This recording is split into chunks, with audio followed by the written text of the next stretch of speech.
"There's one great app for your mobile phone that can enhance any live show," said someone on Twitter a few years ago. It's called the off button. Seeing other people photographing, filming, texting, tweeting, Instagramming or taking selfies at gigs can be an annoyance to anyone who wishes to enjoy the moment. However, the social stigma of getting your phone out at a concert hasn't stopped dozens of artists from using smartphone technology to try to turn gigs into interactive occasions. Imogen Heap has used apps that encourage the audiences to manipulate her on-stage movements, helping her to generate sounds and music.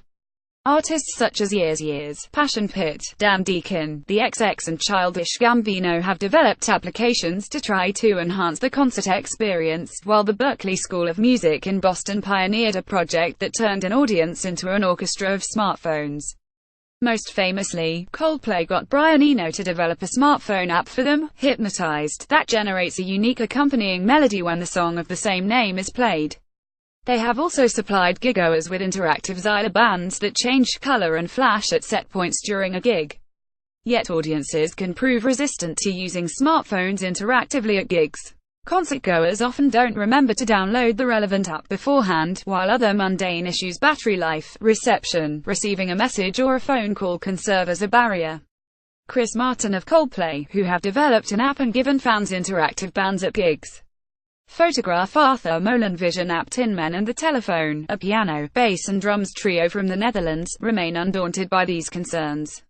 Just before yesterday's 80-minute set at Ronnie Scott's in London, they asked the 160 or so assembled punters inside to use the club's Wi-Fi to download their app, Tin Mendo, which was designed by Mark Marinison.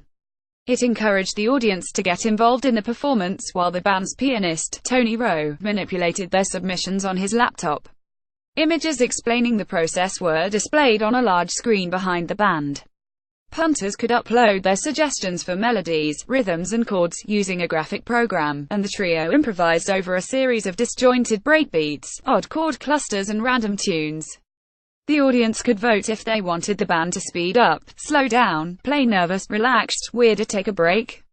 In another section, the audience had 90 seconds to guess which pop song was being mutilated in an avant jazz style on Our Night. These included songs by Soundgarden, the Spice Girls and Ed Sheeran. The interaction works both ways. During one delicate, Eric Sacher-esque piano instrumental, stray sounds from Rowe's piano kept chirruping on various phones, as if his solo was being reflected around the venue, a few seconds out of sync. The opening of the gig, a prelude for their forthcoming album, World Domination, Part 1, was a section about the dangers of populism, inviting the audience to vote for which world leaders they would like to eradicate to restore international equilibrium. It was a chance for the band to improvise mocking instrumentals based upon the speeches of Donald Trump, Marine Le Pen and Kim Jong-un, which were projected on the screen. Rowe is an expert at mimicking the tonal patterns of a person's speech and then replicating them on the piano, something explored by David Bowie's pianist Henry Hay, Broken Social Scene multi-instrumentalist Charles Spearon and Texan pianist Jason Moran. It has a wonderfully satirical quality and was particularly hilarious when the trio mirrored a hysterical, falsetto-voiced speech by the Turkish President, Recep Tayyip Erdogan. How the Tin Mendo app works. These technological gimmicks are largely irrelevant to Tin Men and the Telephones act. These are skilled musicians who can improvise within any straitjacket imposed by an audience, in a musical equivalent of Whose Line Is It Anyway? The app is basically a theatrical prop, like an audience shouting out suggestions to the Comedy Store players. It is impressive, but incidental. It is also a reminder of the frailties of digital technology.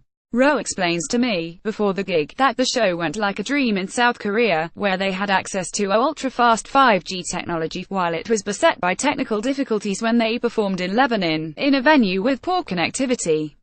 At the London show, the Wi-Fi packed up halfway through and the band had to reboot their connections. "It looks like the North Koreans are hacking our show," said Rowe, dryly.